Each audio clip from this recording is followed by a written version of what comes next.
Assalamualaikum warahmatullahi wabarakatuh. Perkenalkan, nama saya Alia Syiful Faiza dengan nomor induk mahasiswa 2024.6.9.1.00370. Pada kesempatan kali ini, saya akan mempresentasikan makalah yang berjudul Globalisasi dan Komunikasi Antar Budaya.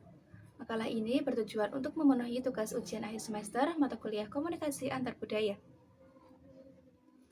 Latar belakang dari makalah ini adalah saat ini kita hidup di era globalisasi, yaitu era di mana perkembangan teknologi dan internet memungkinkan masyarakat dari berbagai negara untuk saling terhubung dengan mudah. Melalui media sosial, aplikasi komunikasi, dan berbagai platform digital, kita dapat berinteraksi dengan orang-orang yang memiliki latar belakang budaya yang berbeda. Di satu sisi, kondisi ini memberikan banyak manfaat seperti bertambahnya wawasan, peluang kerjasama, dan pertukaran informasi yang lebih cepat. Namun, di sisi lain, perbedaan bahasa, nilai, norma, dan kebiasaan dapat menimbulkan kesalahpahaman dalam komunikasi. Oleh karena itu, kemampuan komunikasi antar budaya menjadi sangat penting untuk dimiliki. Rumusan masalah dalam makalah ini adalah: 1. Apa yang dimaksud dengan globalisasi? 2. Apa yang dimaksud dengan komunikasi antar budaya? 3. Bagaimana hubungan antara globalisasi dan komunikasi antar budaya? Dan yang keempat adalah apa saja tantangan komunikasi antar budaya di era globalisasi. Adapun tujuan penulisan makalah ini adalah untuk memahami konsep globalisasi, komunikasi antar budaya, hubungan keduanya, tantangannya yang muncul, serta membangun komunikasi yang efektif dalam masyarakat yang beragam. Baik, sekarang kita masuk pada pembahasan. Yang pertama yaitu pengertian globalisasi. Globalisasi merupakan proses yang membuat dunia menjadi semakin terhubung melalui perkembangan teknologi komunikasi, transportasi, dan internet. Menurut MC Quayle, media dan teknologi komunikasi berperan penting dalam mempercepat proses globalisasi karena memungkinkan penyebaran informasi secara cepat ke seluruh dunia.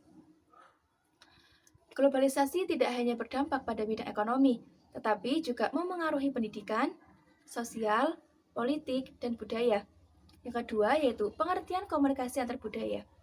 Komunikasi antar budaya adalah proses komunikasi yang terjadi antara individu atau kelompok yang memiliki latar belakang budaya yang berbeda.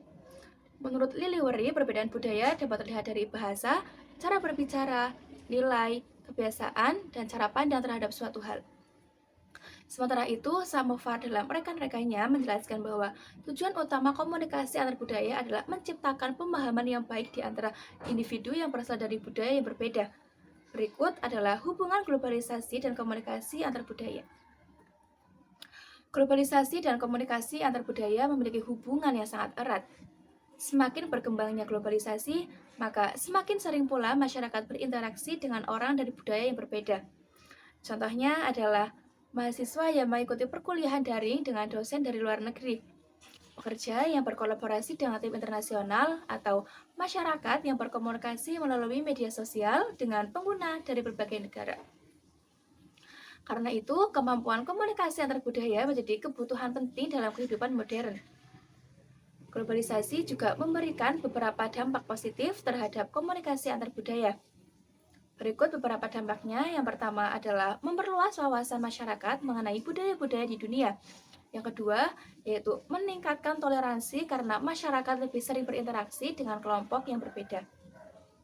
Yang ketiga, yaitu mempermudah kerjasama antar individu, organisasi, maupun negara. Yang keempat, memperkenalkan budaya lokal ke tingkat internasional seperti batik, wayang, kuliner tradisional, dan berbagai kesenian daerah Indonesia. Meskipun memiliki banyak manfaat, terdapat beberapa tantangan dalam komunikasi antar budaya. Pertama, perbedaan bahasa yang dapat menyebabkan kesalahpahaman. Yang kedua, stereotip dan prasangka terhadap kelompok tertentu. Yang ketiga, etnosentrisme, yaitu sikap yang menganggap budaya sendiri lebih baik daripada budaya orang lain. Yang keempat, perbedaan nilai dan kebiasaan yang dapat menimbulkan konflik komunikasi. Yang kelima, pengaruh budaya asing yang berpotensi mengurangi rasa bangga terhadap budaya lokal apabila tidak disikapi secara bijaksana. Untuk membangun komunikasi antar budaya yang efektif, terdapat beberapa langkah yang dapat dilakukan. Pertama, menghargai perbedaan budaya. Yang kedua, bersikap terbuka terhadap ide dan pengalaman baru.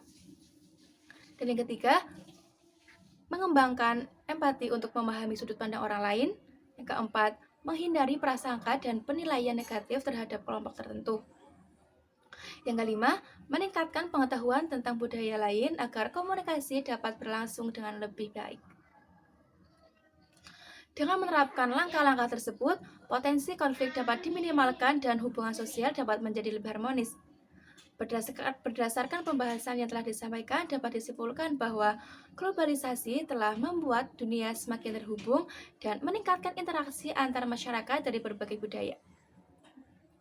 Kondisi tersebut menjadikan komunikasi antar budaya sebagai kemampuan yang sangat penting dalam kehidupan modern. Komunikasi antar budaya membantu membangun pemahaman, kerjasama, dan hubungan yang harmonis di tengah keberagaman. Oleh karena itu, sikap toleransi, empati, keterbukaan, dan saling menghargai harus terus dikembangkan agar keberagaman budaya dapat menjadi kekuatan yang menyatukan masyarakat. Demikian presentasi mengenai globalisasi dan komunikasi antar budaya yang dapat saya sampaikan. Terima kasih atas perhatiannya Bapak atau Ibu dosen dan teman-teman sekalian. Mohon maaf apabila terdapat banyak kesalahan dan kekurangan dalam penyampaian. Wassalamualaikum warahmatullahi wabarakatuh.